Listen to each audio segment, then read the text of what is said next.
Assalamualaikum warahmatullahi wabarakatuh. Alhamdulillahilladzi nazzala furqana ala abdihi liyakuna lil alamin nadhira. Alhamdulillahilladzi lahu mulkus samawati wal ard wa lam yattakhidh walada wa lam yakul lahu syarikun fil mulk wa khalaqa kullu syai'in wa qaddarahu taqdira. Allahumma shalli wa sallim ala Muhammadin sallallahu alaihi wasallam wa ala alihi wa ashabihi ya tayyibin wa tahirin wa man sanna bi sunnatihi ila yaumiddin. Yaqulullahu tabaraka wa ta'ala ya ayyuhalladzina amanu ittaqullaha haqqa tuqatih wa la tamutunna illa wa antum muslimun. Amma ba'd. Jemaah sekalian yang dirahmati oleh Allah Subhanahu wa taala, bersyukur kepada Allah taala di malam yang berbahagia ini kita masih dapat dipertemukan kembali oleh Allah untuk sama-sama menjalankan ketaatan kepada Allah, menjalankan salat maghrib berjamaah, kemudian Allah dudukkan kita dalam majelis yang mulia ini. Semoga Allah menerima ibadah kita dan Allah menjaga kita semua. Allah jadikan kita orang yang selalu sehat walafiat. Amin ya rabbal alamin. Salawat serta salam tidak lupa kita haturkan kepada junjungan Nabi kita Muhammad sallallahu alaihi wasallam, kepada ahli keluarganya, para sahabat-sahabatnya, dan seluruh orang-orang memperjuangkan agamanya, sunnahnya hingga akhir masa. Allahumma ja'alna minhum ya rabbal alamin. Jemaah sekalian yang dirahmati oleh Allah taala, sebagaimana tadi disampaikan oleh imam kita ulang kembali, kita ikut berbelasungkawa kepada saudara-saudara kita. Mungkin ada saudara kita atau rekan kita, mungkin tetangga kita atau siapapun mereka adalah saudara-saudara kita, satu agama, satu bangsa yang sedang diuji oleh Allah Ta'ala dengan adanya gempa yang cukup besar, yang sama-sama beritanya sudah kita dengarkan. Bahkan sebagian kita juga hari ini pun ikut merasakan sedikit goncangan sebagai peringatan dari Allah untuk kita semuanya. Semoga Allah menguatkan mereka, menyabarkan mereka, dan Allah berikan jalan yang terbaik, dan Allah menerima sebagian dari mereka yang telah wafat, yang telah meninggal dunia disebabkan karena gempa tersebut. Amin ya rabbal alamin. Ada hadis Nabi Muhammad sallallahu alaihi wasallam yang di mana Rasulullah pernah bertanya kepada sahabat tentang siapakah dari umatku yang mati syahid. Maka sahabat mengatakan, orang yang mati syahid ya Rasulullah, orang yang berjuang di jalanmu kemudian terbunuh karena Allah Ta'ala. Maka Rasul mengatakan, kalau begitu umatku yang mati syahid la qalilun, sangat sedikit. Kemudian Rasulullah menyebutkan beberapa jenis mati syahid. Selain mati syahid fisabilillah, termasuk juga orang-orang yang tertimpa bangunan, orang yang tenggelam, orang yang terbakar, orang yang kena penyakit dalam, khusus penyakit perut dan sekitarnya, orang yang sedang melahirkan, menyusui, dan seterusnya. Itu adalah orang-orang yang dihitung secara maknawi mati syahid, walaupun secara duniawi mereka mati seperti yang lainnya yang harus dimandikan, disolatkan. Tapi di sisi Allah Subhanahu wa ta'ala, in akhlasa niyatahum, kalau ikhlas niat mereka dan mereka sedang menjalankan ketaatan atau sesuatu yang bermanfaat bagi akhiratnya secara khususnya, maka insya Allah mereka orang-orang yang mati syahid. Maka musibah seperti ini mengingatkan kita pada musibah-musibah yang terjadi sebelumnya, dan itu pun telah terjadi jauh sebelum umat Nabi Muhammad itu ada. Jadi umat-umat terdahulu selalunya umat itu berganti, ujian dan musibah datang berganti. Pada musibah yang datang kepada kita ada sebagian memang teguran bagi siapa? Yang masih hidup. Teguran bagi hidup, baik yang di sana atau baik yang tinggal di jauh dari sana. Agar apa? Agar kita ingat Allah, ingat akhirat, kembali menjalankan taat kepada Allah Ta'ala, karena kita tidak pernah tahu sampai kapan umur kita dikasih kesempatan Allah di dunia ini. Kita nggak pernah ada yang tahu. Siapa yang menyangka kalau di sana hari ini terjadi gempa kemudian membawa nyawa mereka? Tidak ada yang mengerti dan tidak ada yang tahu, bahkan belum terpikirkan sebelumnya. Karena itu inilah peringatan. Yang kedua, ini sebagian juga sebagai adab. Bagi siapa? Bagi orang-orang yang berbuat tidak baik, bagi orang-orang yang tidak taat kepada Allah, dan jika di wilayah tersebut kerusakannya atau dosanya lebih besar daripada kebaikannya. Sebagaimana dalam hadis Nabi Muhammad SAW, Rasulullah pernah bercerita, ada satu pasukan yang akan menghancurkan Ka'bah. Ketika mereka sampai di Baida namanya, jarak antara Madinah dan Mekah, ada padang pasir yang begitu luas. Tiba-tiba mereka ditenggelamkan, dimusnahkan semua oleh Allah Subhanahu wa taala. Aisyah bertanya, "Ya Rasulullah, bukankah pada mereka ada orang yang tidak tahu, yang enggak ada hubungannya dengan tujuan mereka yang menghancurkan Ka'bah? Ada orang yang mungkin sedang berjualan, ada orang yang mungkin sedang keperluan lainnya." Rasulullah mengatakan, semua mereka akan diwafatkan, walakin yub'atsu ala niyatihim, tapi mereka semua kalau akan dibangkitkan sesuai dengan niat mereka. Kenapa? Karena kondisi saat itu mayoritas orang yang di situ niatnya tidak baik, orang-orang yang buruk, bahkan ingin menghancurkan rumah Allah Ka'bah, sehingga Allah binasakan semua. Walaupun nanti di akhirat semua dikembalikan kepada niat bagaimana mereka saat akhir hidupnya, saat datang ajal menjemput mereka. Nah, begitu juga hadirin jemaah sekalian, dimanapun berada musibah, selalunya ada orang-orang yang mendapat azab. Diazab saat itu peringatan, tetapi juga ingat, ada juga di antara mereka orang-orang yang mati syahid. Siapa mereka? Yang tadi kita sebutkan, sedang menjalankan ketaatan, yang sedang niat mereka sedang baik, mungkin sedang membantu orang tuanya, sedang membantu kaum muslimin, sedang menjalankan ibadah kepada Allah, sholat, mengaji dan seterusnya. Maka mereka orang-orang seperti inilah, jika mereka meninggal dunia apalagi terkena timpaan, ya kan, kegoncangan yang besar, maka insya Allah taala mereka orang-orang yang diwafatkan dalam kondisi husnul khatimah. Baik jemaah sekalian, itu sekedar prakata saja. Nah, kita masuk kepada bahasan kita, lanjutan dari bahasan sebelumnya, yakni detik-detik akhir hayatnya Nabi Muhammad SAW, yang pada pertemuan sebelumnya dibahas panjang lebar, dan pada pertemuan terakhir kemarin kita bahas beberapa hikmah dari peristiwa menjelang wafatnya Nabi Muhammad SAW. Yang sudah kita bahas panjang lebar adalah di antara hikmah kenapa Nabi Muhammad SAW memerintahkan Abu Bakar untuk menggantikan Nabi Muhammad selama beliau sakit sebagai imam dalam sholat. Nah, kemarin pun sudah dibahas panjang lebar, dan beberapa hal yang lainnya juga telah dibahas. Di antara hikmahnya Rasulullah SAW juga pesan kepada kaum muslimin, ya, agar mengeluarkan orang-orang Yahudi min jazilatul Arab, dari wilayah Arab, kemenanjung Arab, dan itu dilaksanakan secara khusus di zaman Umar bin Al-Khattab radhiyallahu anhu. Baik, kemudian jemaah sekalian yang dirahmati oleh Allah Subhanahu wa taala, ada juga dari peristiwa proses menjelang wafatnya Nabi Muhammad sallallahu alaihi wasallam, ketika Nabi Muhammad sallallahu alaihi wasallam bertanya kepada Aisyah. Ketika datang Rasulullah faham saat itu datang waktu sholat. Rasulullah bertanya, apakah manusia sudah sholat? Apakah jemaah di masjid sudah menjalankan sholat, wahai Aisyah? Aisyah mengatakan, belum ya Rasulullah. Ya kan, belum ya Rasulullah. Rasulullah memang berusaha beberapa kali ingin hadir ke sholat, tapi jatuh pingsan, siuman, pingsan lagi beberapa kali, sehingga terakhir berintahkan seseorang datang ke Abu Bakar untuk dia menggantikan aku sebagai imam. Awalnya Aisyah radhiyallahu anha mengatakan, ya Rasulullah, kenapa harus bapakku ya Rasul, Abu Bakar? Kenapa? Karena Abu Bakar orangnya sangat lembut hatinya. Kalau dia baca Quran apalagi menjadi imam, pasti tidak tahan menahan dirinya dan hatinya untuk tidak menangis dan terisak-isak. Sehingga apa? Sehingga akan menimbulkan suaranya tidak terdengar dan tidak jelas. Itu kata Aisyah. Maka Rasulullah memerintahkan kembali, utus seseorang ke Abu Bakar sampai 3 kali. Dalam hadis yang lain, Aisyah radhiyallahu anha memanggil Hafsah, madunya, yang merupakan putri dari Umar bin Khattab radhiyallahu anhu, agar Hafsah berbicara kepada Umar agar dia menggantikan bapaknya saja. Jangan bapaknya Abu Bakar yang jadi imam, tetapi siapa? Tapi Umar. Umar orangnya lebih lantang, suaranya lebih besar dan seterusnya. Maka Hafsah pun tidak mau sebenarnya, berkali-kali tidak mau, tapi lagi dan lagi setengah dipaksa oleh Aisyah radhiyallahu anha.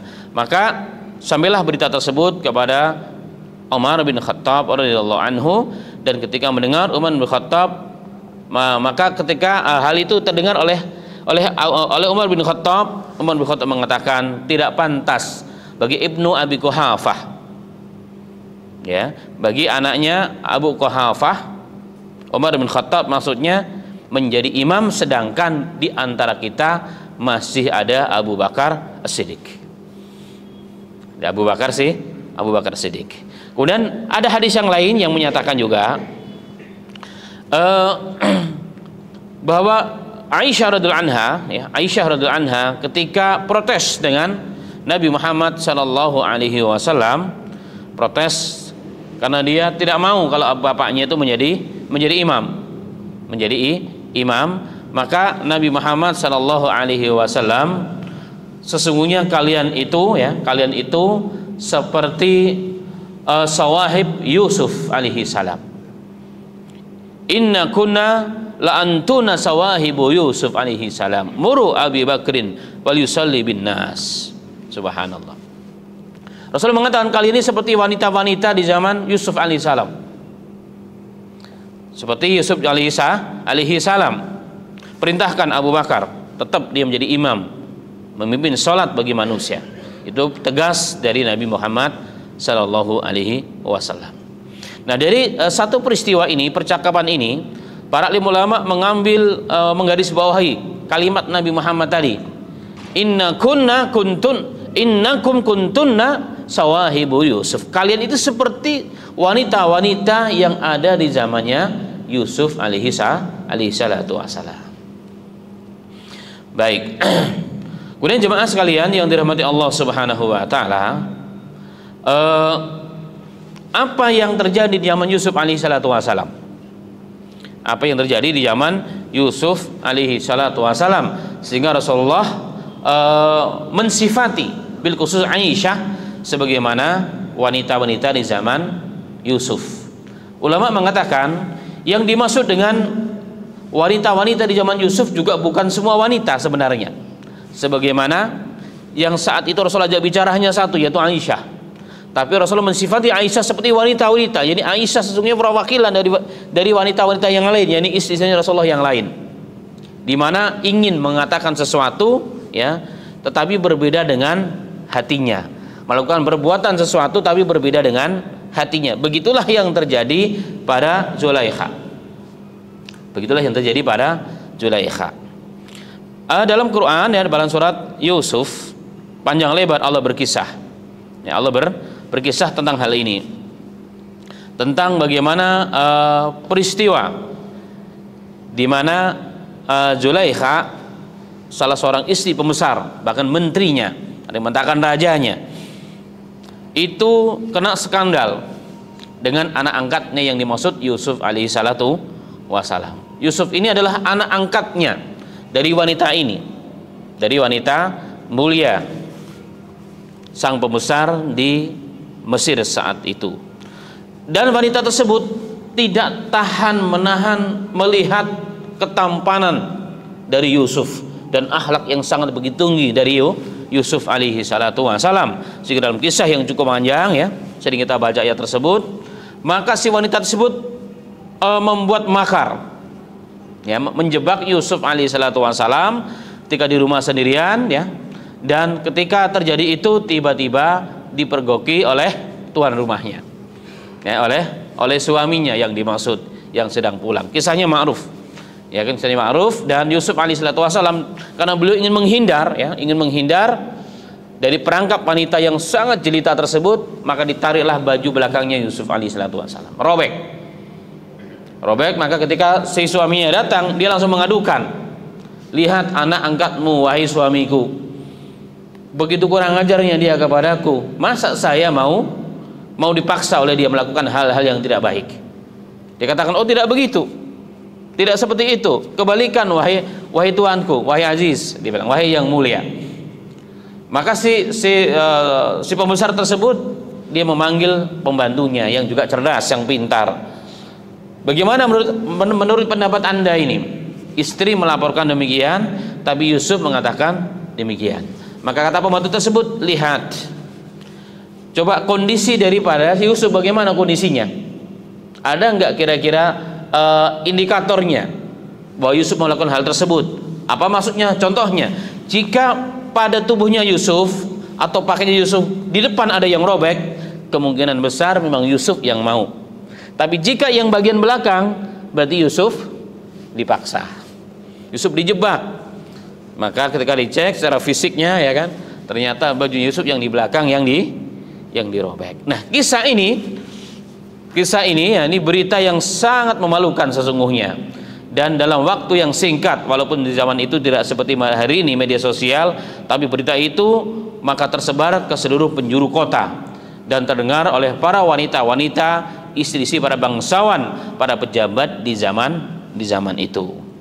Semua mengejek Zulaikha. Pada Zulaikha kurang apa cantiknya, ya kan?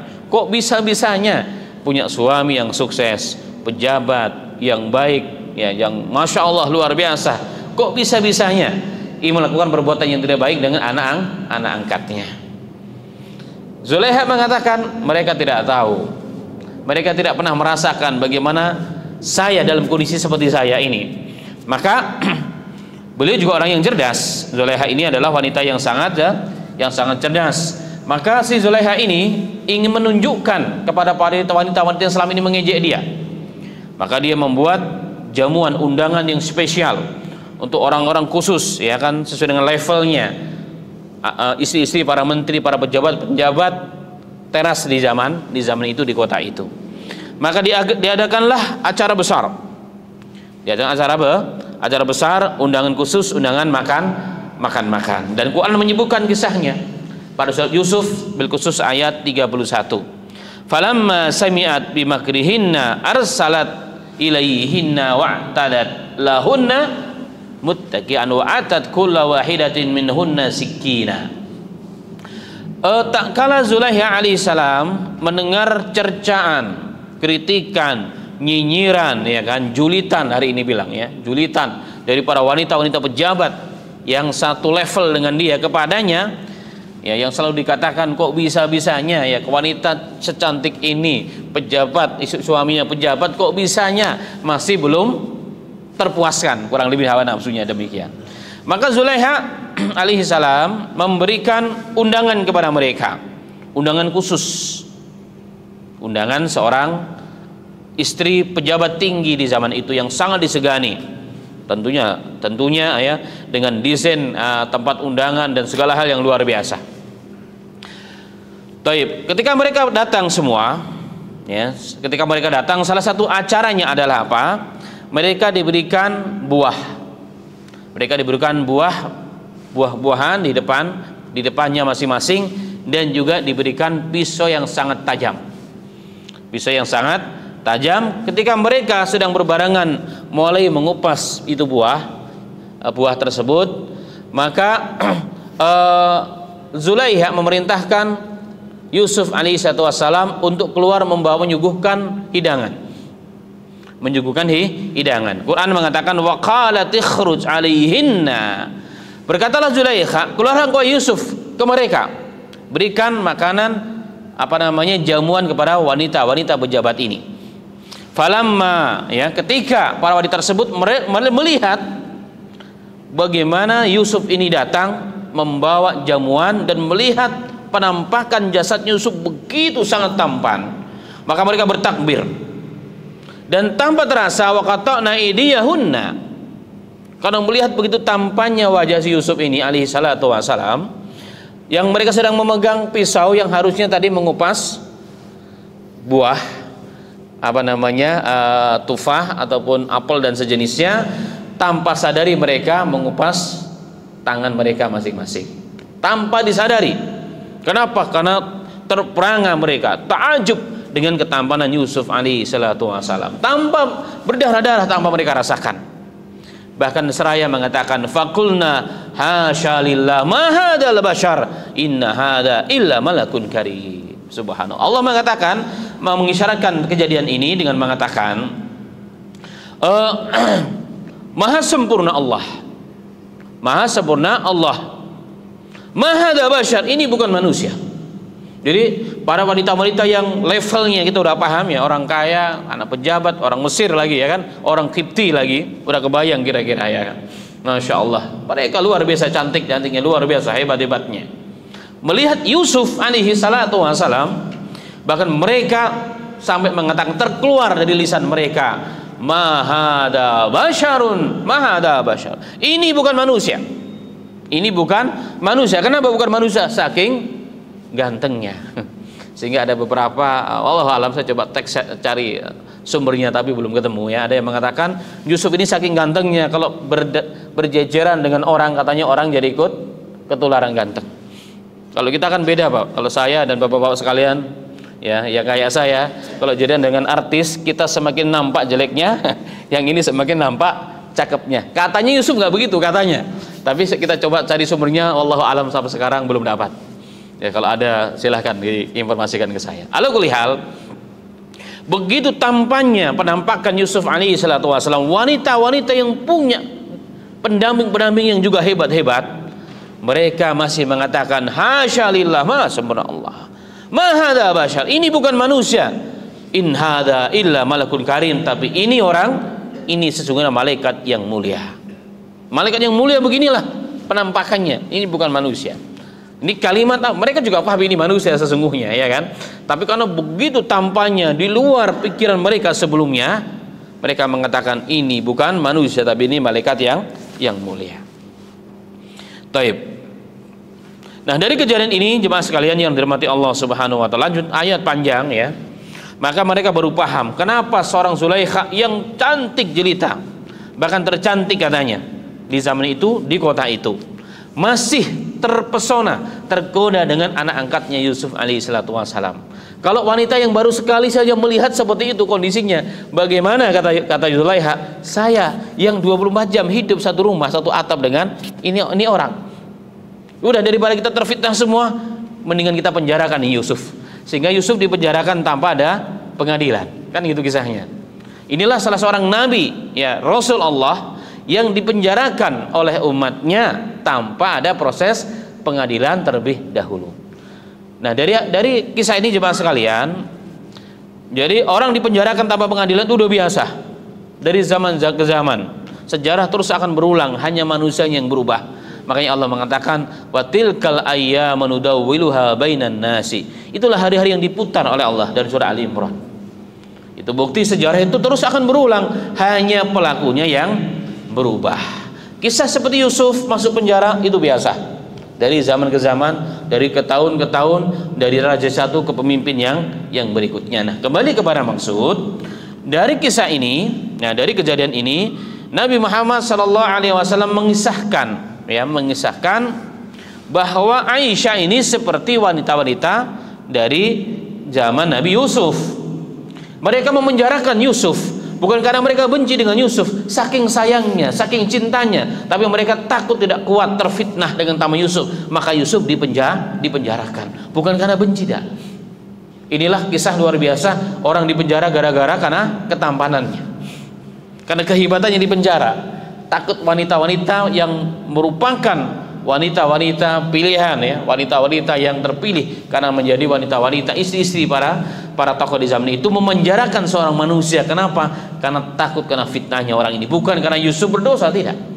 Nah, ini persis dengan Aisyah radhiyallahu anha yang melakukan penolakan, jangan bapaknya yang jadi imam, jangan bapaknya yang jadi imam. Bukan Aisyah tidak suka bapaknya jadi orang hebat, mau ya, tapi Aisyah tidak mau nanti bapaknya yang selama ini dianggap sempurna, kurang lebih begitulah, yang sangat dikaguminya, mendapat celaan dari orang-orang. Kenapa? Karena beliau pasti akan menangis saat baca Al-Quran. Aisyah nggak mau dengar itu. Aisyah nggak mau dengar ada orang yang mengkritik atau yang menjelekkan bapaknya, Abu Bakar alaihi salatu wassalam. Abu Bakar radhiyallahu anhu. Taib. Dalam hal ini maka Al-Imam Ibnu Hajar Asqalani dalam Fathul Bari, beliau juga membuat catatan kecil tentang kisah pernyataan Rasulullah kepada Aisyah bahwa kalian ini seperti wanita-wanita dari kalangan Nabi Yusuf ya, kalian seperti sawahib Yusuf alaihissalam, wanita-wanita yang memenjarakan Yusuf alaihissalam. Beliau mengatakan Sawahib itu jamak dari sahibah, artinya teman, teman wanita, kata beliau. Yang dimaksud di sini adalah hanya satu Zulaikha. Tapi kenapa digunakan sigohnya, bentuknya banyak? Ya, banyak, sama halnya dengan Aisyah radhiyallahu anha yang menunjukkan kedudukan Aisyah di mata Rasulullah SAW. Pada Aisyah terdapat sifat sekian banyak wanita. Itu ada pada Aisyah radhiyallahu anha. Dan Allah juga pernah menyebutkan, ya kurang lebih kalimatnya kepada Ibrahim. Ibrahim itu satu orang, tapi Allah menyebutkan dalam Al-Quran dia sebagai ummah. Umat itu kan kumpulan dari banyak manusia yang punya karakter-karakter yang baik ataupun yang buruk. Tapi yang dimaksud di sini adalah yang baiknya. Tapi satu umat begitu banyak, ada pada semua sifat yang baik tersebut ada pada Ibrahim. Maka Allah mengatakan Ibrahim adalah ummah, adalah umat. Begitu juga Nabi Muhammad SAW mensifati istrinya Aisyah radhiyallahu anha seperti wanita-wanita. Yusuf yang dimaksud satu, tapi kedudukannya, kecerdasannya, kehebatannya mewakili semua wanita-wanita yang ada di zaman itu. Nah, inilah beberapa catatan yang terkait dengan kisah tentang dialog antara Nabi Muhammad dengan Aisyah radhiyallahu anha. Baik. Kemudian jemaah sekalian yang dirahmati Allah Subhanahu wa taala, tadi dikatakan bahwa Aisyah beliau tidak mau kalau bapaknya menjadi pengganti Rasul. Beliau tidak mau kalau bapaknya menjadi pengganti Rasul untuk jadi imam, untuk jadi imam. Tidak maunya di sini bukan sekali lagi bukan karena benci, tapi tidak mau dalam hadis yang lain yatasya'amaun nas alaihi. Jadi orang itu menuduh jelek kepada Abu Bakar, dan itu tidak mau didengarkan oleh Aisyah radhiyallahu anha. Dalam teks yang lain, la kuntu ara annahu la yakum ahadun maqamahu illa tasya'aman nasu bihi. Aisyah mengatakan, aku memang juga melihat tidak ada satu orang pun di muka bumi ini yang layak, yang pantas menggantikan Nabi untuk jadi imam, tidak ada memang. Tapi aku tidak mau, ya, kalau orang menjelekkan bapakku Abu Bakar Siddiq radhiyallahu anhu. Maka beliau ingin ini boleh dikasih tanggung jawab, ini dikasih saja ke Umar bin Al-Khattab radhiyallahu anhu. Itulah alasannya kenapa Aisyah memberikan usulan, bukan memprotes dalam arti ingkar kepada perintah Rasul, tidak, tapi beliau memberikan usulan sesuatu dengan alasan tersendiri. Walaupun zahirnya kelihatan tidak suka, tetapi sesungguhnya tidak demikian batinnya. Dia tetap cinta kepada bapaknya, dan beliau juga mengatakan tidak ada memang yang layak menggantikan Rasulullah kecuali bapaknya. Tapi beliau bukan orang yang fanatik, bukan orang yang fanatik kepada kabilah, kepada keluarganya. Tapi beliau orang yang sangat usatu sudur, yang dadanya sangat luas. Baik, nah ini catatan penting dalam kisah yang kemarin telah dibahas. Nah, kembali sedikit kepada kisah Yusuf alaihi salatu wassalam. Kalau tadi dikatakan bahwa Yusuf adalah manusia yang sangat tampan, sehingga wanita-wanita pembesar pun, orang-orang kaya dan pejabat pun terpesona dengan ketampanan Yusuf, sehingga Yusuf terpaksa harus dipenjarakan agar tidak menggoncangkan keimanan para wanita-wanita tersebut. Kira-kira bagaimana ketampanannya itu, ya kan? Subhanallah, luar biasa. Kemudian ada yang bertanya, kira-kira antara Yusuf dengan Rasulullah tampan yang mana? Antara Nabi kita ya sallallahu alaihi wasallam dengan Yusuf tampan yang mana? Kalau Quran tadi sudah mengatakan bahwa Yusuf itu dianggap seperti malaikat karena saking gantengnya. Ada nggak sih kira-kira hadis tentang hal itu yang mensifati ketampanan Yusuf alaihissalam, hadis yang sahih dari lisannya Rasulullah sendiri? Kalau kita cari ternyata ada, ya, saya temukan dalam riwayat yang sahih, dalam riwayat Bukhari dan juga lain sebagainya, riwayat Muslim juga ada. Dalam peristiwa Nabi Muhammad SAW di Isra Mi'rajkan, salah satunya bertemu dengan Nabi Allah Yusuf alaihi salatu wassalam. Dan Rasulullah mengatakan, dalam hadis yang cukup panjang ada kalimat teks yang sesuai dengan yang kita bahas. Fa idza ana bi Yusufa sallallahu alaihi wasallam idza huwa qad u'tiya syatrul husni. Subhanallah. Rasulullah mengatakan dalam peristiwa Isra Mi'raj tersebut, Dan aku ya tiba-tiba melihat seseorang yang sedang duduk, yakni Yusuf alaihi salatu wasalam, qad u'tiya syatral husni. Dan Nabi Yusuf diberikan oleh Allah separuh ketampanan. Separuh ketampanan manusia dikasih kepada Yusuf alaihi salatu wasalam. Jadi dikumpulkan seluruh ketampanan yang ada di paruh jadi dua dikasih ke Yusuf. Itulah Yusuf. Itulah Yusuf. Kemudian apakah tafsirnya demikian? Memang ketampanan Yusuf itu separuh daripada seluruh manusia atau bagaimana? Nah, dalam ini memang beberapa ulama sedikit berbeda pendapat. Kalau Al-Imam Ibnu Qayyim rahimahullah ta'ala mengatakan yang dimaksud dengan separuh ketampanan Yusuf alaihissalatu wassalam adalah seluruh ketampanan umat manusia dikumpulkan jadi satu, dibelah sebagian dikasih ke Yusuf jadi orang satu. Jadi kalau tafsirnya menurut tafsir yang pertama ini, maka Yusuf sudah kebayang begitu tampannya beliau alaihissalatu wassalam. Kemudian Ibnu Katsir rahimahullah ta'ala ya dalam beberapa riwayatnya menafsirkan ayat ini, beliau juga membuat catatan. Yang dimaksud dengan Yusuf diberikan ketampanan satrul husni, separuh ketampanan itu adalah seluruh manusia, adalah setengah ketampanan Nabi Adam maksudnya. Jadi bukan seluruh manusia diparuh jadi dua, tapi ketampanan Adam alaihi salatu wassalam. Dan Adam adalah sosok manusia yang sangat tampannya luar biasa. Dalam hadis Nabi Muhammad sallallahu alaihi wasallam yang cukup panjang, bahwa Adam diciptakan oleh Allah Subhanahu wa taala, ya kan, tingginya situna dira'a. Bapak kita Adam, manusia pertama, tingginya 60 hasta. Kalau satu hastanya itu setengah meter, 50 cm, 60 berarti berapa Bapak sekalian? 30 meter tingginya Bapak kita Adam, lebarnya 3 sampai 4 meter dalam beberapa teks hadis. Sudah kebayang bagaimana besarnya Bapak kita Adam alaihi salatu wasallam. Tadi dalam hadis Bukhari juga beberapa riwayat Abdullah bin Abbas mengatakan, tetapi manusia terus mengecil sehingga hari ini. Kenapa? Asbab dosa-dosa manusia. Jadi mengecil kita semua, dulu besar-besar manusia itu, mengecil seperti kita, dan nasib kita orang Melayu di antara orang terkecil dari seluruh manusia yang ada hari ini. Itu orang Melayu. Ya kan, walaupun masih banyak, tapi kita secara umum, secara zahirnya memang kita termasuk orang-orang kecil dibandingkan orang-orang yang sana ya, di Qatar, di Abu Dhabi, masya Allah luar biasa. Ya, di sana ya, yang sering terbang ke sana mungkin ya, kadang-kadang saya melihat mereka cewek-ceweknya mau jalan di pesawat aja harus membungkuk saking tingginya. Nah kita masya Allah cuma dikempit udah gak ketahuan. Ala kulli hal. Nah dari sini Yusuf diberikan separuh ketampanan Adam alaihi salatu wassalam. Baik, maka jelas manusia yang terganteng Adam berarti kalau menurut Ibnu Katsir. Yang kedua Yusuf. Bagaimana dengan Nabi kita Muhammad sallallahu alaihi wasallam? Itu jadi pertanyaannya. Bagaimana dengan Nabi kita Muhammad sallallahu alaihi wasallam? Ada satu riwayat dari hadis Tirmidzi. Dari hadis Tirmidzi dari Qatadah dari Anas bin Malik radhiyallahu anhu, beliau pernah mengatakan, "Ma basallahu nabiyyan illa wa hasuna wajhuhu wa hasuna sauti wa kana nabiyyukum ahsanuhum wajhan wa ahsanuhum sautan." Subhanallah.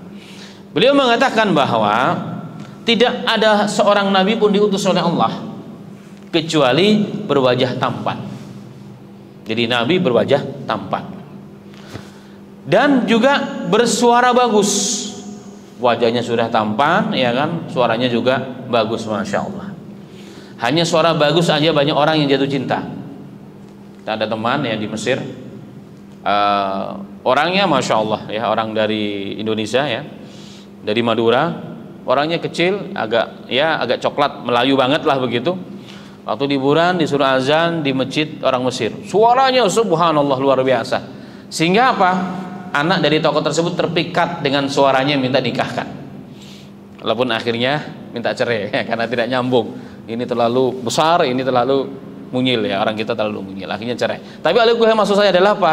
Dengan suara saja banyak orang terpikat. Apalagi kalau suaranya sudah bagus dan juga mukanya juga sangat tampan. Kemudian beliau mengatakan wa kana nabiyyukum, dan adalah nabi kalian yakni Muhammad sallallahu alaihi wasallam ahsanuhum wajhan, yang tertampan wajahnya, wahsanuhum sautan, dan yang terbagus juga suaranya. Kalau kita lihat dengan hadis yang lain, dan yang paling baik akhlaknya, itu Nabi kita Muhammad sallallahu alaihi wasallam.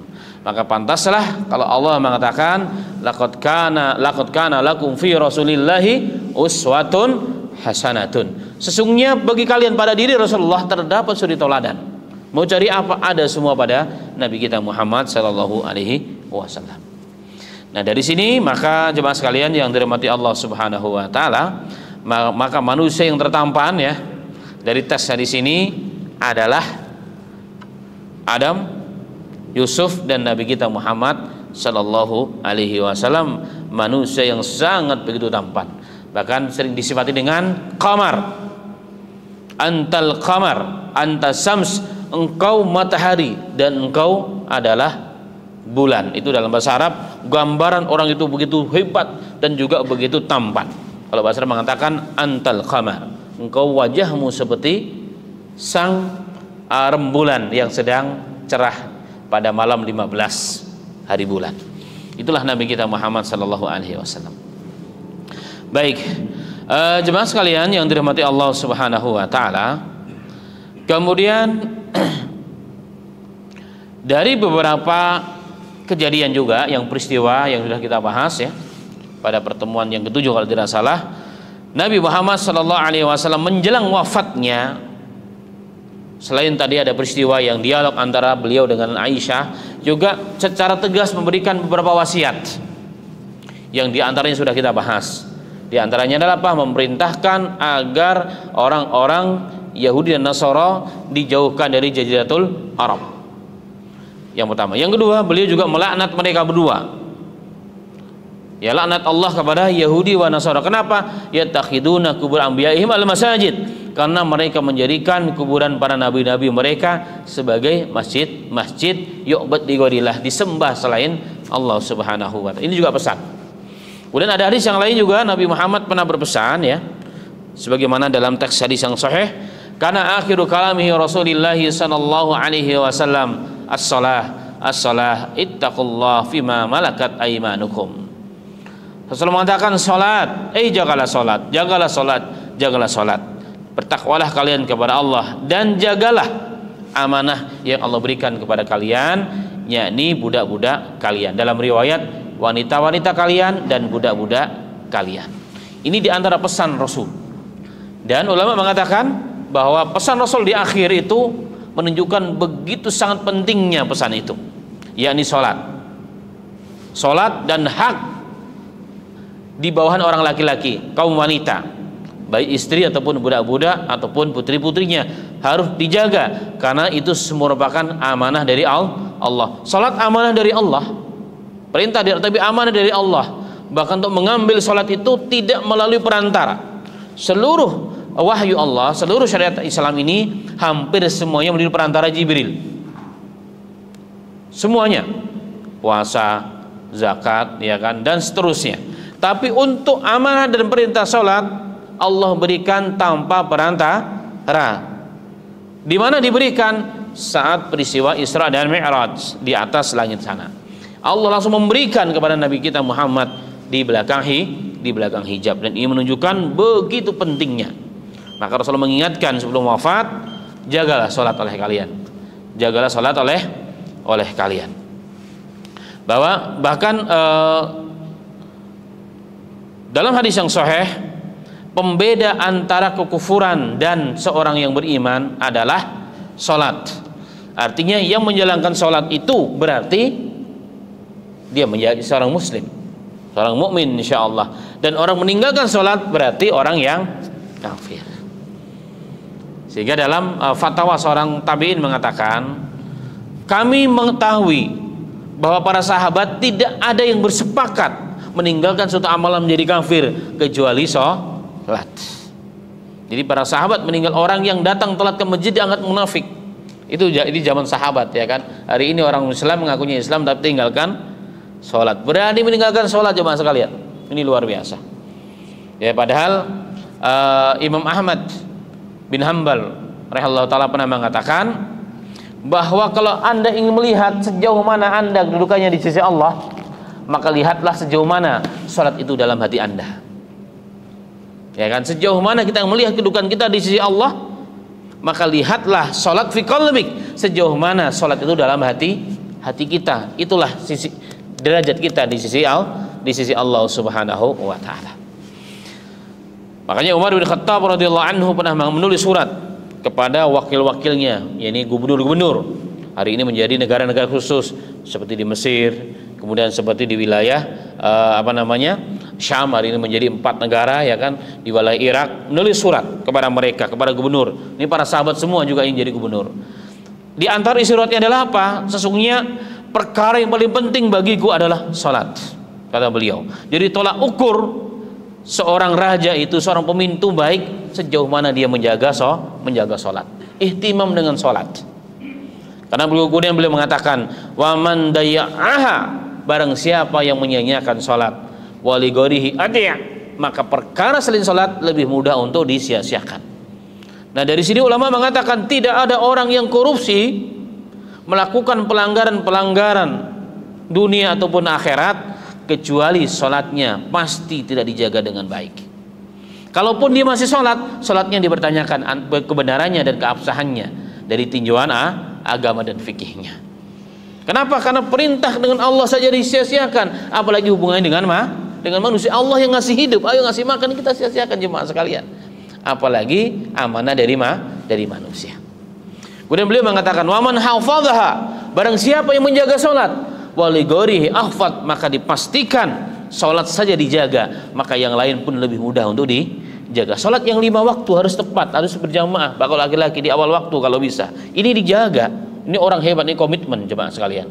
Maka orang yang hebat kita harus tanamkan kepada generasi muda kita. Yang hebat itu siapa? Yang mampu menjaga salat di awal waktu bagi laki-laki di masjid ketika azan dikumandangkan pada saf awal takbiratul ihram. Ini orang yang hebat ini. Ini orang yang komitmen ini, subhanallah. Ini orang yang komitmen. Maka yang lain sudah dipastikan insya Allah mudah untuk dijaga. Ini kita perlu hadirin jemaah sekalian, mengembalikan tarbiyah kita, basic tarbiyah kita, asas tarbiyah kita bagi generasi muda kita adalah dari mana sholatnya, bagaimana sholatnya. Semoga saya dan kita semua diberikan taufik oleh Allah untuk menjaga sholat kita dan terus meningkatkan kualitas sholat kita sebagaimana diinginkan oleh Allah dan Rasulnya. Amin ya rabbal alamin. Insyaallah kita lanjutkan ba'da shalah. Assalamualaikum warahmatullahi wabarakatuh.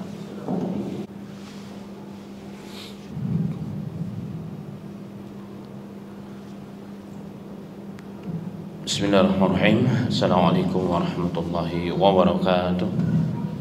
Alhamdulillahirabbil alamin, wassalatu wassalamu ala asyrafil anbiya'i wal mursalin wa ala alihi wa ashabihi at-tayyibin wa tahirin wa man sanna bi sunnatihi ila yaumiddin, amma ba'd. Jemaah sekalian yang dirahmati Allah taala, tadi kita sampai kepada hadis kanat ammatu wasiyati Rasulillah sallallahu alaihi wasallam hina hadaratul wafa wa huwa yughargir bi nafsihi as-shalah wa ma malakat aymanukum. Adalah wasiat umum Rasul sallallahu alaihi wasallam pada hadis ini Ibnu Majah disahkan Syekh Albani, bahwa wasiat Nabi Muhammad yang terakhir yang bersifat umum menjelang wafatnya Rasulullah dan nyawa beliau sudah sampai tenggorokan. Yughargir binafsi, artinya beliau nyawa sudah sampai di tenggorokan, sedang menghadapi sakaratul maut. Pesan Nabi Muhammad, as-salah, as-salah, as-salah, wa ma malakat aymanukum. Jaga salatlah, jaga salatlah, dan dalam riwayat tadi bertakwalah kepada Allah dan jagalah amanah yang Allah berikan kepada kalian, wanita dan yang para budak-budak kalian. Dari hadis ini jemaah sekalian yang dirahmati Allah taala, ya, wasiat Rasulullah banyak. Cuma ini yang perlu kita soroti ulang agar kita bisa mengambil hikmah dan pelajaran. Nabi Muhammad di akhir hayatnya mengucapkan, memberikan wasiat. Wasiat terakhir biasanya wasiat yang sangat penting yang diperhatikan oleh setiap kita. Dan Rasulullah ketika mengucapkan wasiat pun bukan hanya berwasiat, tapi beliau sendiri juga tetap menjaga sholat. Sampai akhir hayatnya Rasulullah sendiri pun menjaga sholat. Ketika beliau masih mampu sholat berjamaah, walaupun dipapah terseret-seret beberapa kali pingsan, beliau tetap lakukan. Sedangkan hari itu ya, pada hari Senin ketika beliau meninggal dunia, dia tidak mampu lagi Nabi Muhammad untuk datang sholat subuhan bersama sahabat yang lainnya. Nah, ini juga sebagai jawaban, sebagai mungkin mengklarifikasi tentang pernyataan sebagian orang ya, bahwa kalau kita sudah sampai kepada derajat tertentu begitu, sudah boleh meninggalkan sholat. Pernah Anda dengar ya?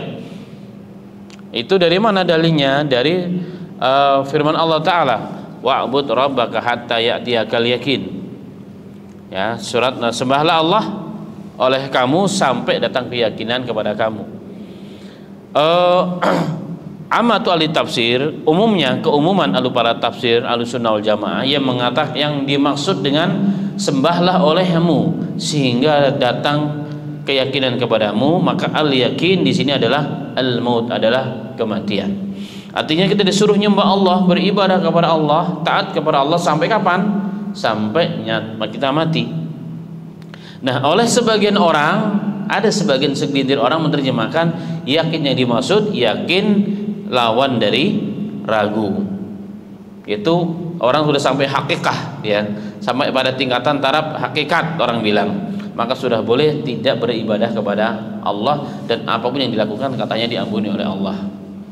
Kalau berdasarkan riwayat yang sedang kita bahas ya, kejadian wafatnya Rasul di akhir-akhir detik-detik akhir hidupnya Rasulullah pun memerintahkan sholat dan beliau sendiri sholat, maka jelas itu sebagai jawaban bahwa tidak seperti itu Islam. Islam itu sholat sampai akhir hayat kita, beribadah sampai akhir hayat kita. Selagi masih bisa beribadah, beribadah, walaupun terpaksa harus berbaring, walaupun terpaksa harus dengan isyarat, walaupun terpaksa harus dengan isyarat, tidak sebagaimana dipahami oleh sebagian orang, dan itu pemahaman yang salah dan sesat. Pakai Quran juga dia, tapi menerjemahkannya bukan dengan terjemahan Quran dan hadis dan pemahaman para sahabat, tapi dengan pemahaman sendiri. Ini yang kita sayangkan. Nah, kembali kepada tentang pentingnya sholat jemaah sekalian. Sholat sesungguhnya adalah nikmat dan rahmat Allah kepada kita. Rasulullah dalam hadis riwayat Abu Dawud yang diriwayatkan langsung disampaikan oleh Ummu Aisyah radhiyallahu anha, apa kata beliau? Kana Nabiyyu sallallahu alaihi wasallam idza hazabahul amr faza ila shalah. Adalah Nabi Muhammad sallallahu alaihi wasallam jika tertimpa sesuatu, baik urusan apapun yang dianggap besar, faza ila shalah, langsung beliau kembali kepada salat. Sehingga salat adalah apa? Jalan keluar solusi untuk kita mengembalikan segala masalah kepada Allah. Ya kan, makanya Allah mengatakan fasta'inu bisabri wassalah. Kembalilah kalian, ya mintalah pertolongan kepada Allah dengan apa? Melalui salat dan sabar. Maka salat pembuka pintu segala masalah, pembuka nusratullah subhanahu wa ta'ala kepada kita. Nah, ini yang perlu kita yakinkan, ini kita perlu pelajari, perlu kita lagi dan lagi mengamalkan hal tersebut. Luar biasa kalau orang dah salat sudah mendarah daging pada dirinya. Jemaah sekalian, apapun yang terjadi, salat 2 rakaat. Salat 2 rakaat, maka Allah akan berikan solusi dan jalan tersebut. Tadi dikatakan bahwa Umar bin Khattab menulis surat kepada para bawahannya, para gubernur. Perkara yang paling penting bagiku salat. Artinya apa? Kalian wahai gubernur, saya akan lihat. Kalau salatnya kalian betul, tetap jadi gubernur. Kalau enggak, saya turunin. Masya Allah. Kalau ini menjadi catatan, ini menjadi tolak ukur bagi para pemimpin di negara-negara Islam, damai dunia ini. Ya kan? Ada tim khusus, bukan mencari kesalahannya, tetapi mengamati sholatnya benar apa enggak. Seorang gubernur, seorang RT, seorang RW, seorang camat, seorang bupati dan gubernur dan seterusnya, sholat. Berarti kalau begitu syarat menjadi seorang pemimpin harus rajin sholat, alias tahu sholat, berarti dia seorang alim. Nggak bisa tidak alim, karena dia harus paham dan memimpin jemaahnya untuk sholat sebagaimana dilakukan Rasulullah SAW. Karena kata beliau, yang jaga sholat maka pasti akan menjaga yang lainnya. Yang menyiapkan sholat, pasti yang lainnya akan disia-siakan. Dia muslim, oke. Dia haji, benar. Dia puasa, ya kan? Tapi ternyata hanya ritual tahunan, ritual mingguan. Tapi sholat yang hari-hari tidak dijaga dengan benar. Kalaupun sholat hanya penampakan, sholat hanya untuk kamuflase, itu tidak benar. Ya pakai serban gede, mimpin sholatin mana-mana, masya Allah. Tapi dia sendiri tidak paham tentang sholat tersebut. Kalau di rumah kagak sholat, apa gunanya? Sebagai penutup dan pelengkap bahasan kita pada hari ini, jemaah sekalian, saya pernah baca sebuah artikel tulisan seorang dai dari Arab Saudi yang sedang berdakwah di Yordan, di salah satu kota kecil. Saya agak lupa namanya. Beliau seusai melaksanakan sholat Jumat, si Syekh ini dari Arab Saudi, dalam tulisannya beliau sendiri, tiba-tiba ketika sedang ramah tamah habis sholat dengan jemaah di situ, tiba-tiba datang beberapa pemuda dari kampung sebelah dengan tergesa-gesa dan minta tolong agar Syekh tersebut mau ke kampungnya. Ditanya, emang kenapa? Apa yang terjadi? Dia katakan, ya Syekh, ketahuilah kami minta tolong bantuan engkau ya Syekh. Kenapa memang? Apa yang terjadi? Kami sedang menggali kubur untuk seorang pemuda yang baru meninggal dunia hari ini. Tapi masalahnya yang kami buat takut dan terkejut, nggak tahu bagaimana apa yang kami lakukan. Di kuburan setelah selesai saja kami gali, kami baru naik ke atas, tiba-tiba muncul ular yang begitu besar. Ular yang begitu besar. Ya, gede banget ularnya, gede banget ya Syekh katanya. Kami bingung dan kami takut harus diapain ini jenazahnya. Jenazahnya di mana? Masih di rumahnya. Ya sudah, kita datang ke sana.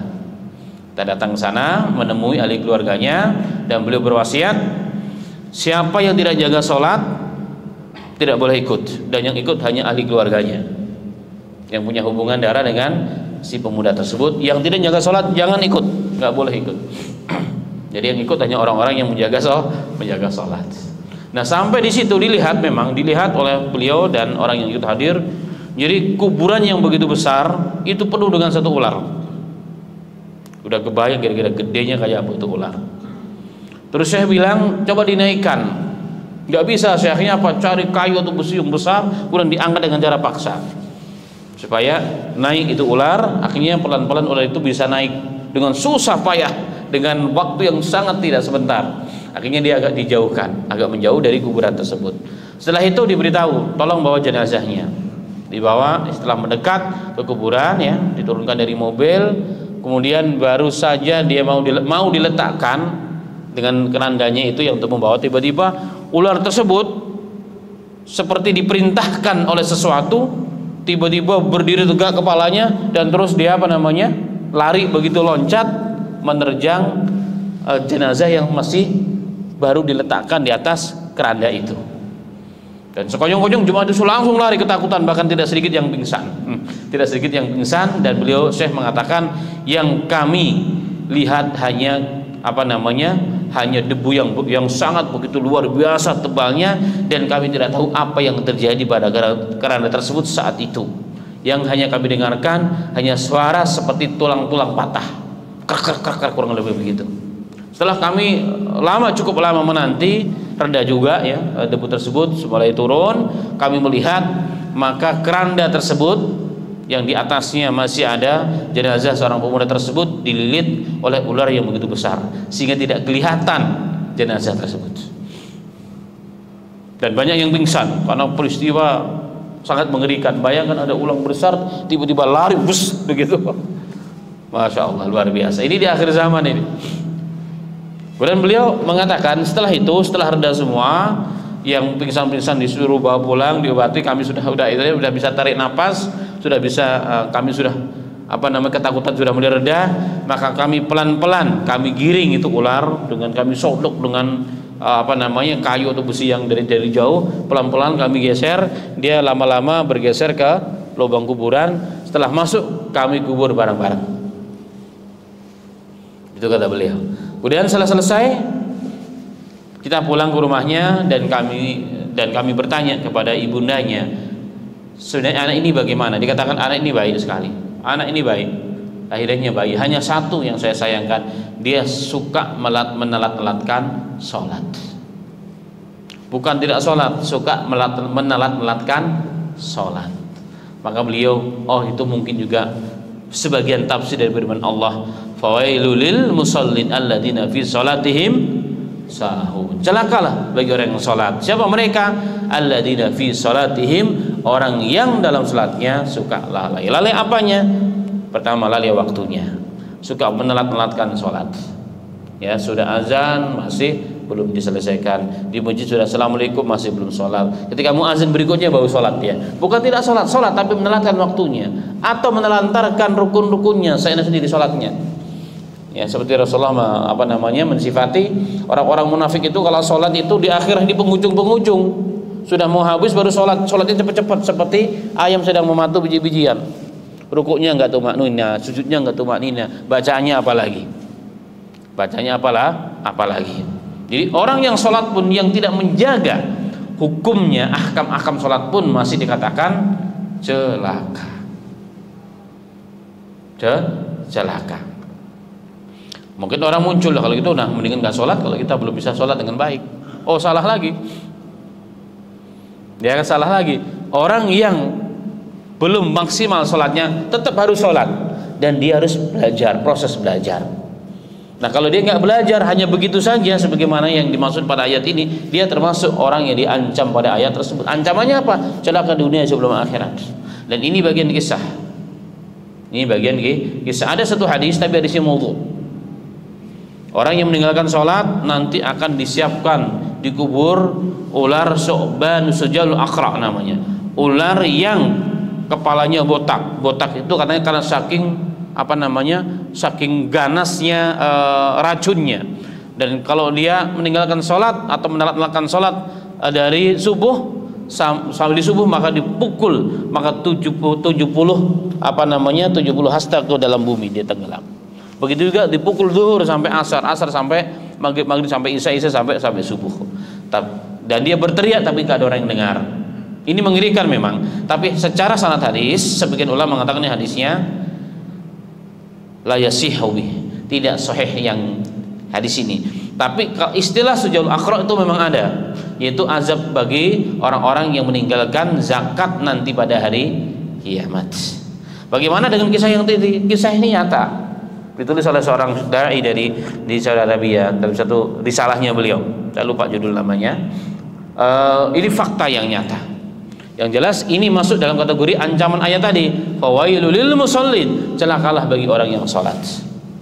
Masya Allah, salat masih celaka. Kalau kita tidak mengikuti ilmu, maka salat saja tidak cukup, harus diperbaiki. Kalau kita sudah berusaha ternyata tidak baik juga, tetapi kita berusaha, Allah Maha mengetahui itu. Yang tidak diterima karena kebodohan tapi nggak mau berusaha, itu yang dapat ancaman. Dalam Sahih Tabrani Rasulullah pernah bercerita ada orang yang 60 tahun sholat tapi satu pun sholat nggak diterima oleh Allah. Kenapa? Sujudnya tidak benar, rukuknya tidak benar. Padahal sujud dan rukuk adalah dua kaifiyah sholat yang paling gampang dan mudah. Kalau sujudnya saja tidak benar, rukuknya pun tidak benar, lalu bagaimana dengan yang lainnya? Kan itu sebenarnya yang dimaksud. Dan orang begini salatnya tidak diterima oleh Allah Subhanahu wa taala. Makanya dengan itulah jemaah sekalian, pertama kita tetap meningkatkan kualitas salat dan belajar salat. Yang kedua, mari kita jaga salat sebagaimana diperintahkan oleh Allah Subhanahu wa taala. Hari kita berpikir bahwa salat adalah perkara yang biasa, meninggalkan sholat biasa. Karena meninggalkan sholat juga nggak kenapa-kenapa, ya kan? Meninggalkan sholat nggak kenapa, biasa-biasa aja. Toh jabatan tetap naik, pangkat juga tetap naik, ya uangnya juga tunjangan masih lancar. Padahal tidak sholat. Tapi si fulan tetangga saya sholatnya rajin, ya 5 waktu, tapi hidupnya sangat-sangat biasa katanya. Nah kalau begitu jangan-jangan ini dia masuk pada hadis Rasulullah dalam riwayat Imam Ahmad dan lain sebagainya.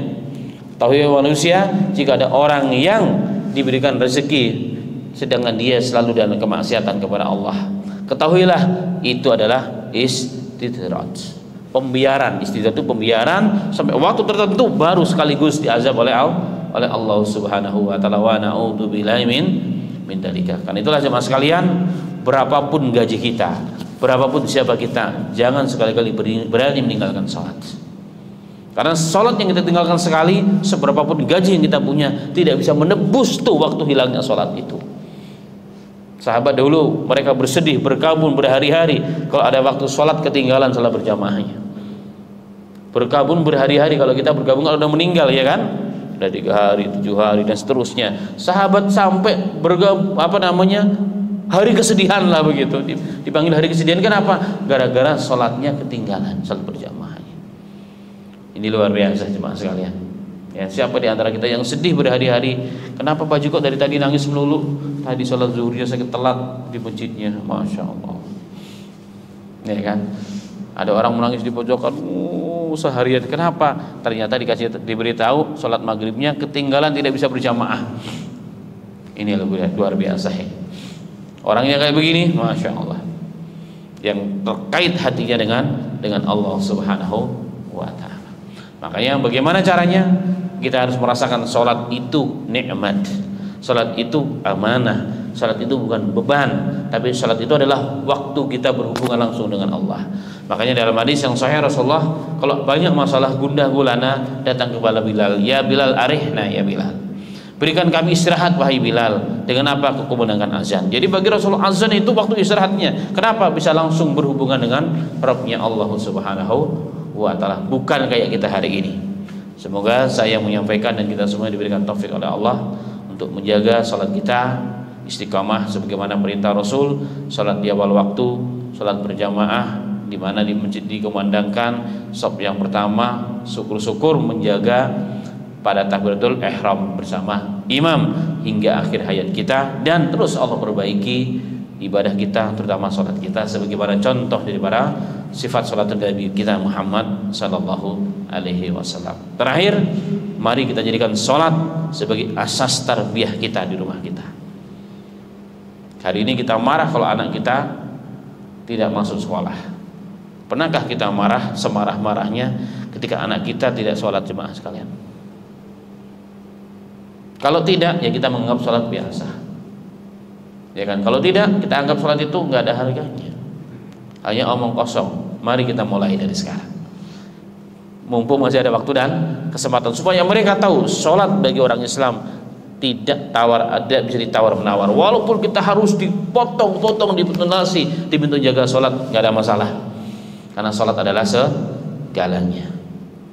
Wafaqana wa iyyakum, semoga Allah berikan taufik kepada kita semuanya. Amin amin ya rabbal alamin. Demikian apa yang bisa disampaikan pada malam yang berbahagia ini, semoga bermanfaat. Barakallahu fikum.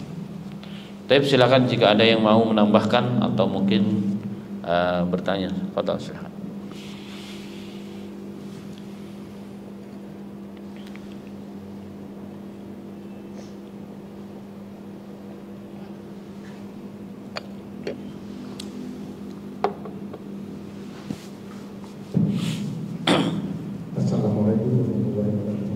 Waalaikumsalam.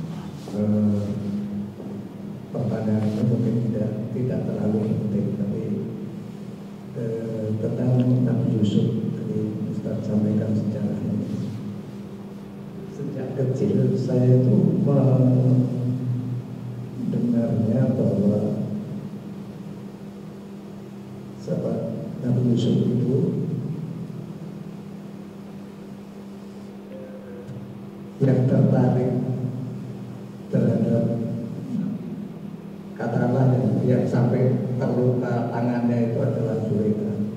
Jadi Nabi Yusuf dari kecil katanya sudah dibenci oleh saudara-saudaranya, sampai kemudian dimasukkan ke sumur dan lain sebagainya, sampai kemudian ambil anak aja. Ketika dia lewat, Zulaikha tertarik dan kemudian sampai kemudian terluka tangannya. Cerita itu yang disampaikan Ustaz selama ini, bahwa Zulaikha yang tertarik bukan lagi ceritanya Zulaikha mengundang dan lain sebagainya tadi. Itu satu. Dan yang fatal lagi, seolah-olah Yusuf ini menikah dengan Zulaikha. Padahal setahu saya Zulaikha itu, Yusuf itu tidak pernah menikah dengan Zulaikha. Sehingga kemudian seolah di setiap pernikahan jadikanlah perkawinan ini seperti perkawinan antara Muhammad, Aisyah, kemudian Yusuf dengan Zulaikha, Ibrahim dengan. Ini cerita sebenarnya gimana sih Ustaz? Baik, barakallahu fikum. Bismillah, alhamdulillah, amma ba'd. Kalau kisah Nabi Yusuf, kita bercerita tentang cikal bakal Bani Israel sebenarnya.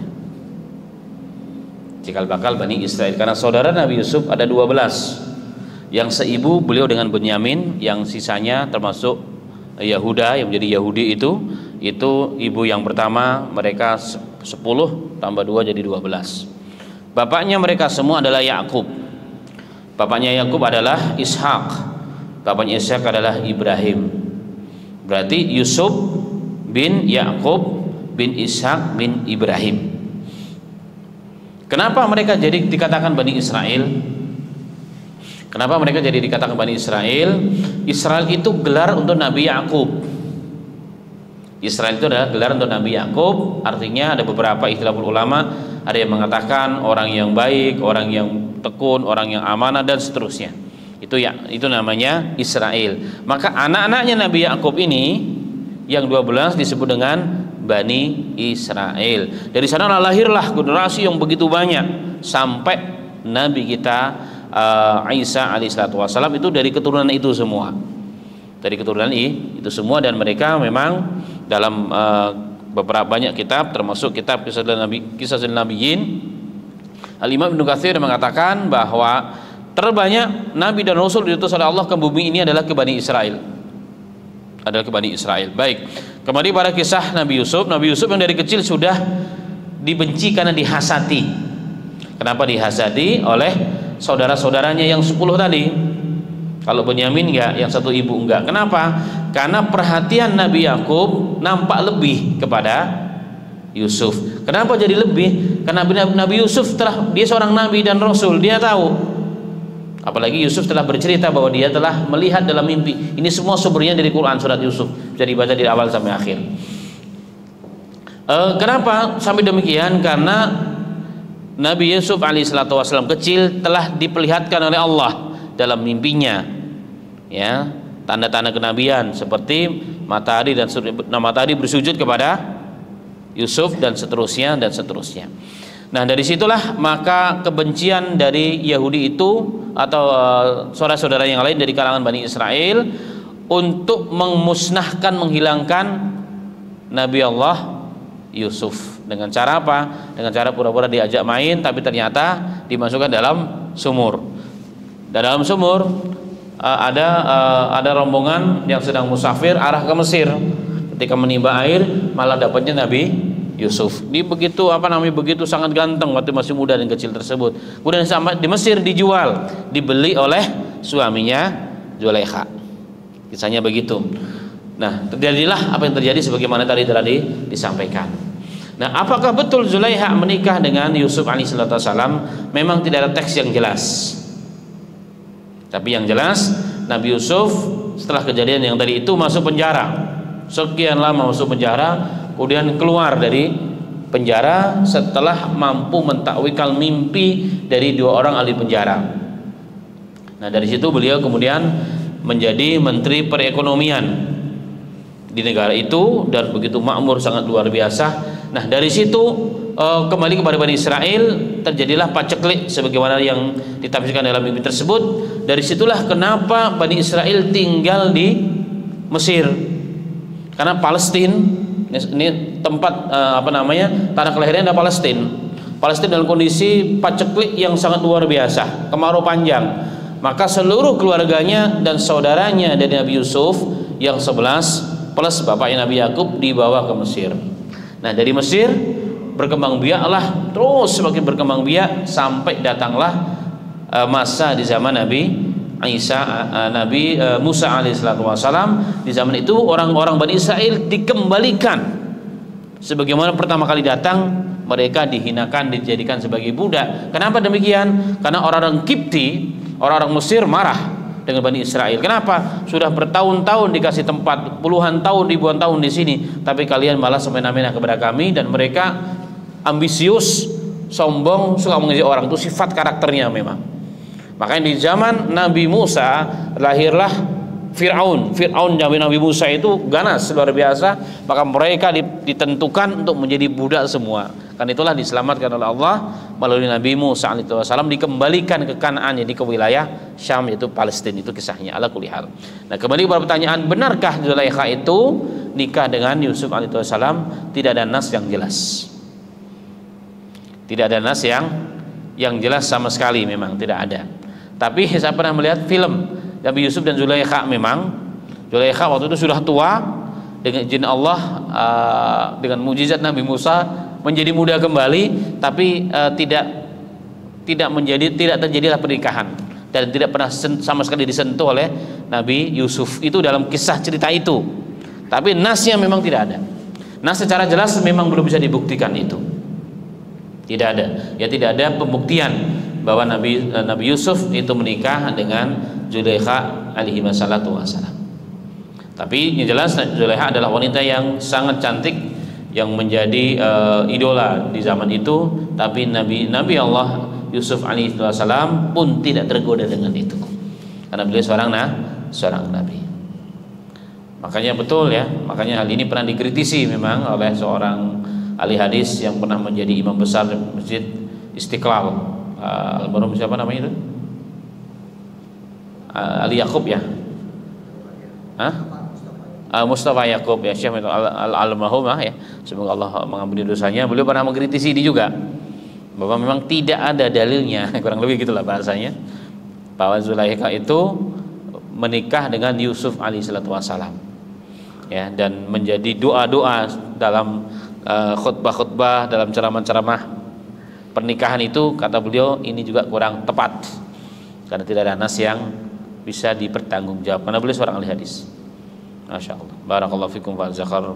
Artinya pertanyaan ini mengingatkan kita untuk mengulas kembali dan berhati-hati ya dalam segala halnya. Barakallahu fikum. Nah, ada yang lain? Cukup ya, insyaallah taala. Baik, demikian yang bisa disampaikan. Semoga bermanfaat kita semuanya. Amin ya rabbal alamin. Subhanaka rabbana wa bihamdika asyhadu an la ilaha illallah nastaghfiruka wa atubu ilaik. Assalamualaikum warahmatullahi wabarakatuh.